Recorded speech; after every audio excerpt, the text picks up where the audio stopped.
One last bass guide. With Call of the theAngler getting discontinued, our journey on this game is coming to an end. We've made dozens of guides over the last few months and it's been a beautiful journey, but if the game has no future, and if my goal on this channel is to grow the channel, then spending time on this game is probably not the best use of our time, especially having limited time to make content. So yeah guys, our journey here on Call of the theAngler is coming to an end. I had a blast playing this game, it is one of my favorite games of all time, but nothing lasts forever. And it's honestly really sad and disappointing because this game had a lot of potential. We never got to see the highly requested trophy loss sharded, rare sharded, so many things that would have drastically changed the future of this game for the good. We never had the chance to see them. Now guys, regarding the video you're about to see, this is a Bass Guide 2025 for largemouth bass, rock bass and smallmouth bass here on Golden Ridge Reserve. This is definitely gonna be one of the last guides we're gonna make, and maybe the last one if it doesn't perform good, to be completely honest. Alright, so we're gonna start by going over the tackle for the largemouth bass and the smallmouth bass. In order to be able to effectively catch these two species, it is possible to use both a float setup, a jig spinning rig and a bait casting setup. I would suggest you to choose a rod with a maximum line strength of at least 3 kilos, a reel with a maximum drag of also at least 3 kilos, a 3 kg line or similar, either a number 5 popper or a number 6 popper when fishing on a bait casting setup, a hook size number 6 with leeches when fishing on a float setup, and a number 5 light jig head with a worm when fishing on a jig head spinning rig. And also I highly recommend you to chum the wire using lake mix. It makes a huge difference. Simply toss out a ball of lake mix and start casting directly towards the position where the chum landed until the ball runs out. Once the ball runs out, it is up to you to decide if you wanna toss out another ball towards the same spot or cast towards a different direction.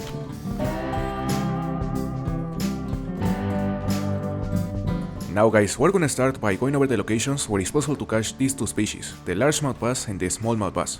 First of all, we have this hotspot, the area around this dock. All this area is amazing, mainly for largemouth bass. It is amazing to find diamonds. And in my experience, from all the locations I've tried so far, this may be the single best spot to catch a diamond largemouth, in my experience.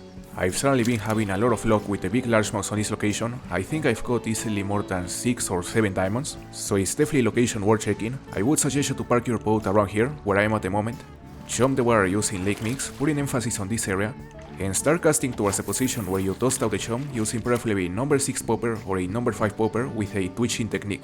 The goal here is to eventually cover all this area, all around the boat, but in my experience, most of the time on largemouths tend to spawn around here, close to the dock. Oh, oof, high tension. On a number 5 popper, I have no idea if it is actually largemouth, but there's a good chance it is. Could also be a pike or a muskie. Hopefully bass. We are about to land it. And it's actually bass. Let's see. 3.25 kilos, he's only gold. Huge gold. The first decent catch of the day. Huge gold bass.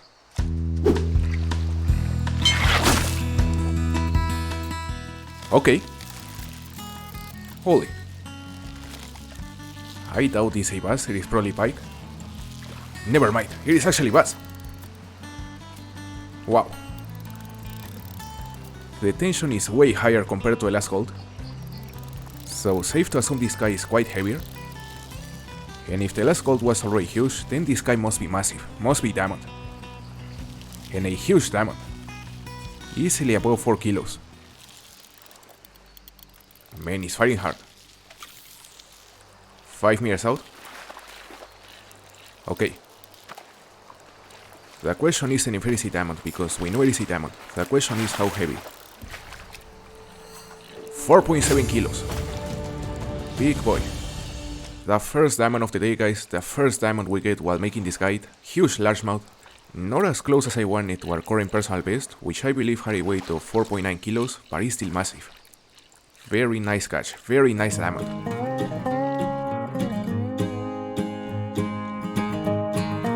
Now guys, the second location I'm showing in this video, in contrast with the first one, which is a great hotspot only for largemouth bass, also happens to be a great location for a smallmouth bass. In my experience, this area right here, in front of this bridge, is hands down the single best location if your goal is to catch a diamond for these two species. I would suggest you to arrive to this area around 1200, park your boat around here, Jump the wires using lake mix, putting emphasis on this area, on this marker. You know, on this location the diamonds can spawn all around this area, so make sure to cast all around the boat, but in my experience the vast majority of the big bass I've caught so far have spawned around this marker. I normally like to use a number 5 or a number 6 popper while fishing here, but if you feel like you're catching too many pikes and muskies, simply switch over to a number 5 worm on a number 5 jig head. Oh boy, that's a smallmouth. I know it's a smallmouth because the tension bar started pretty much at the top, while in the case of the largemouths, most of the time it starts low and then it quickly rises. So yeah, this guy is definitely smallie and must be huge. How heavy exactly? I don't know. But at least a gold. 2.15 kilos, alright, a gold. Nice gold. I think the minimum diamond weight is either 2.4 or 2.5 kilos, so this guy isn't too far. Oh, now we're talking. Holy. That's also a smallmouth? Yeah, definitely. And everything indicates it is heavier than the last gold. Not a lot heavier, but definitely heavier. So I really wonder if it is heavy enough to make diamond, to barely make diamond, because the tension isn't high enough to be completely sure. If it is a diamond, it would be a small one. Oh, he made it! He made it, 2.5 kilos. A diamond smallmouth. I wasn't expecting to catch one so quickly, I gotta say, because we've been playing only for 20 minutes. But this spot is amazing, so it's not really a surprise. Love to see it.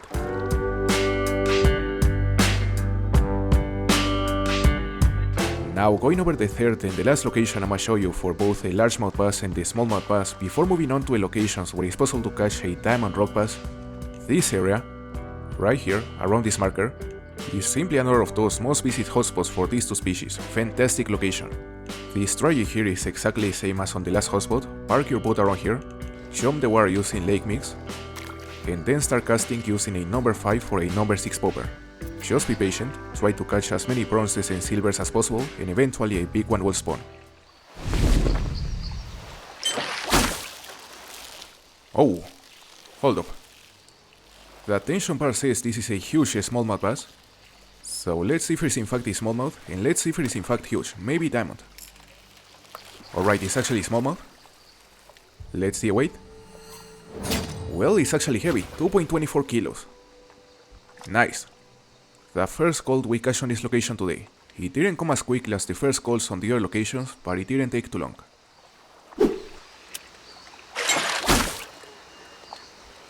Okay, what is that? Promising tension. It's a bass. Largemouth bass, okay.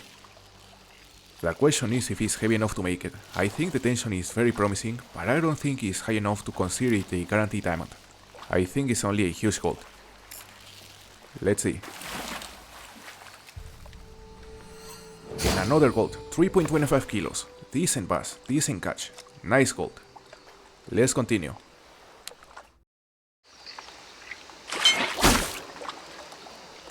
Oh, okay. Whatever this is definitely heavier than the last gold. Literally one cast later. Hopefully largemouth. And it is. It is a largemouth. Second diamond of the day perhaps? No, it is only gold again. 3.44 kilos. What a giant. Even heavier than the last one.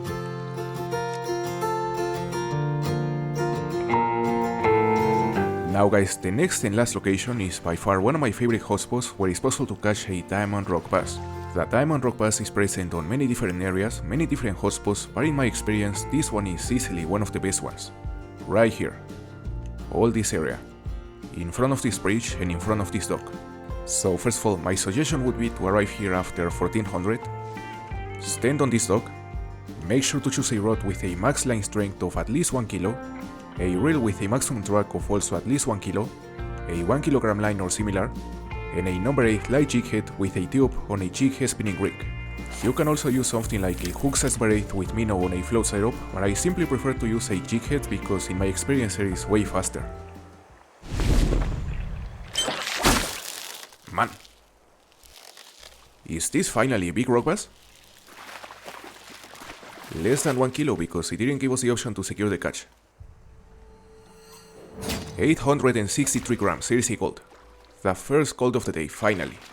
You know, on this location, the great majority of the fish you're gonna catch are most likely gonna be bluegills and greenstone fish, so you simply gotta be patient because the rock bass are eventually gonna appear. Alright. Another monster bass. Not heavy enough though, again, no option to secure the catch. And it's another gold, not as heavy as the last one, but it's nice to see a second gold. Let's continue. Holy. Is this a rock bass? I don't wanna get my hopes up too much, but if this is a rock bass, and I think it is a rock bass, then the chance of it being a diamond is quite high because he's pulling hard. He's strong. It is actually a rock bass. So let's see, wait. And there we have it, a diamond. 1.08 kilos. Small diamond, but a diamond is a diamond. Love to see it. Finally. And guys, I don't wanna say it, but there's a chance this is our last diamond here on Call of Duty theAngler. Assuming this is the last guide we make, which is definitely a possibility, this could very well be our last diamond. Maybe not, but maybe yes. I mean, at some point there's gotta be last. And maybe this one, who knows.